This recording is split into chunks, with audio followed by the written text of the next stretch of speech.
Hello guys, আজ আপনাদের মাঝে নতুন একটা ব্লগ নিয়ে চলে এসেছি। আজ আমরা সিলেট ট্যুরের ব্লগে মায়াবী ঝর্ণায় গিয়েছিলাম।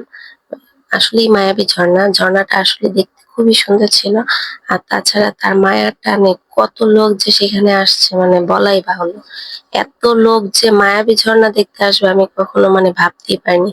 আমরাও এসেছি অনেকজন মিলে একসাথে। তো গিয়ে দেখি লোকে লোকারণ্য হয়ে গেছে। আসলে লোকের কারণে ঝর্ণাটা প্রায় শূন্য হয়ে গেছে, মানে দেখাই যাচ্ছে না, এরকম একটা অবস্থা হয়ে গেছে। তো আমাদের যে আনা ব্যাগ ট্যাগ রাখার জন্য আমরা একটা পছন্দ মতো একটা ছাউনি নিয়ে বসে পড়ি। এরপরে দেখি যে প্রচুর লোক, সবাই এখানে নিজস্ব ছাউনি নিয়ে বসে পড়েছে, কারণ হচ্ছে তারা সবাই এখানে ঝর্ণার পানিতে স্নান করবে। তো আমিও আমার মেয়ে সবাই আমরা নেমে পড়ি ঝর্ণার পানি দেখে। ঝর্ণার পানিটা আসলে অনেক ঠান্ডা ছিল, কারণ হচ্ছে গরম থেকে এসে এরকম ঠান্ডা ঝর্ণার পানি আসলে প্রশান্তি এনে দেয়। এই কারণে মানুষ ঝর্ণার কাছ থেকে সরতেছেই না। আর যেদিন আমরা বেড়াতে গেছিলাম ওই দিন অনেক গরম ছিল।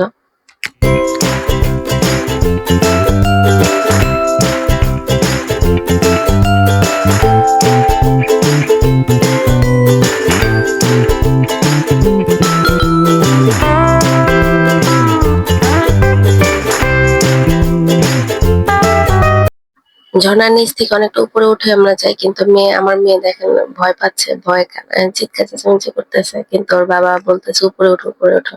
তো আমরা অনেকটা উপরে উঠে আসি। তো ভালোই লাগতেছিল, খুব মজা লাগতেছিল, সবাই মিলে একসাথে আনন্দ করতেছিলাম। মনে হয় জাফলং এ এসে কেউ মায়াবী ঝর্ণা দেখবে না এমন লোক খুব কমই আছে। আমরাও সেই কাজটাই করি। মায়াবী ঝর্ণায় আসলে আমাদের অনেকটা সময় কাটানো হয়।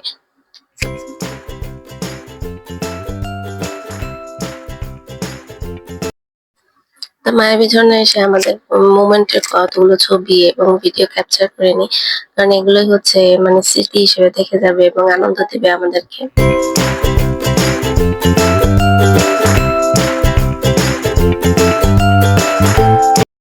মায়াবী ঝর্ণাতে যে আমাদের গ্রুপটা গিয়েছিলাম, এখানে সবাই মিলে আসলে অনেক মজা করতে থাকে। আমি একটু কমই মজা করেছিলাম, কারণ আমি একটু ভয় পাচ্ছিলাম।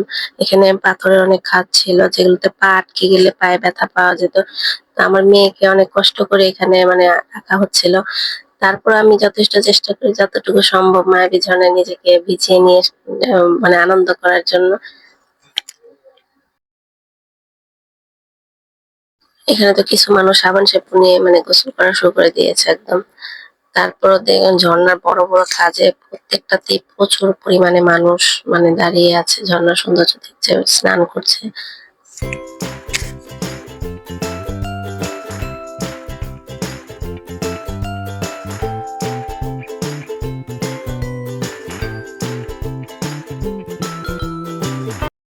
নাবিঝর্ণার পুরো ভিউটা দেখুন, মানে মানুষে আর মানুষ কোথায় উঠে গেছে, কত উপরে, মানে কতটুকু সাহস তাদের, মানে এগুলো কিন্তু পিচ্ছিল ছিল, তারপরেও তারা অনেকটা উপরে উঠে গেছে। আমি তো ভয়ই শেষ, এত উপরে ওঠার সাহস করি নাই, তো মোটামুটি উঠেছিলাম আর কি।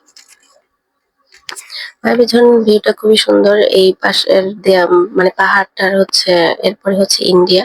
তো আমরা একদম পাহাড়ের সাথে ঘেঁষে মানে মায়াবী ঝর্ণাটা, ঝর্ণাটা মূলত ইন্ডিয়া থেকে উৎপত্তি। তো স্নান শেষ করে সব এনার্জি শেষ করে আমরা ওইখানকার একটা হোটেলে খেতে বসি। তো সবাই ভর্তা ভাজি এবং ডিম ভুনা নেই।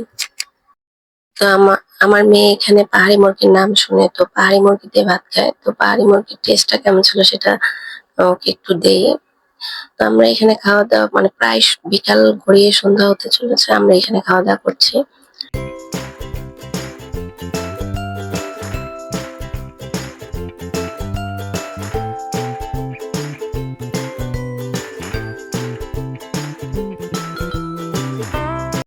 তো খাওয়া দাওয়া শেষ করে আমরা বের হয়ে পড়ি, এরপরে দেখি যে প্রায় সন্ধ্যা হয়ে আসতেছে। তো এখন আমরা মানে ফেরার পথে পথ ধরি। তো আমার মেয়ে এখানে বান্ধবী পাতিয়ে নেয়, বান্ধবীর সাথে হাঁটে, গল্প করতে থাকে।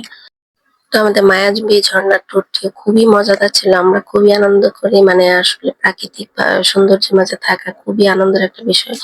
তো অবশেষে সন্ধ্যা পার হচ্ছিল, আমরা চলে যাওয়ার প্রস্তুতি নিচ্ছিলাম। তো আমাদের ব্লগটি কেমন লেগেছে অবশ্যই কমেন্ট করে জানান।